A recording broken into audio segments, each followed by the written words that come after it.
سلام بیننده های گرامی، برنامه اطلاعاتی تحلیلی 7 روز را با پیگیری از شرح محتوای مهمترین رویدادهای یک هفته اخیر مملکت از شبکه جهان نما منظورتان می‌گردانیم. این ساعت در استودیو با شرح محتوای گزارش‌ها سفرخوجه رضازاده. 29 می اساسگزار صلح و وحدت ملی، پیشوای ملت، پرزیدنت جمهوری تاجیکستان محترم امام علی رحمان برای انجام دادن سفر رسمی به جمهوری اسلامی ایران سفر کردند.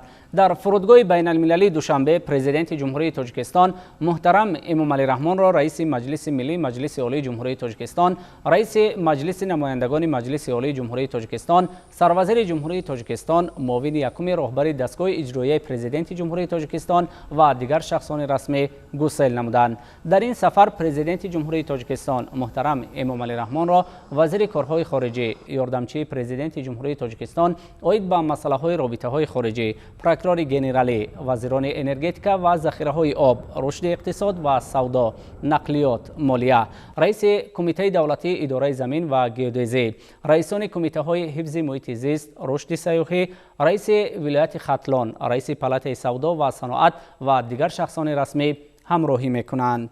29 می اساسگزار صلح و وحدت ملی، پیشوای ملت، پرزیدنت جمهوری تاجیکستان محترم امام علی رحمان با سفر رسمی به پایتخت جمهوری اسلامی ایران شهر تهران وارد شدند.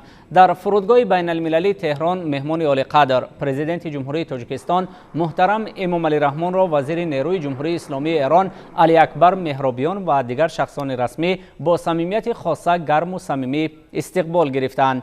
میدان فرودگاه بین المللی به خاطر پذیرایی مهمان عالی مقام با پرچم‌های دولتی تاجیکستان و ایران و شعارهای تجسم کننده دوستی و همکاری دو کشور ایدانه آرای یافته بود.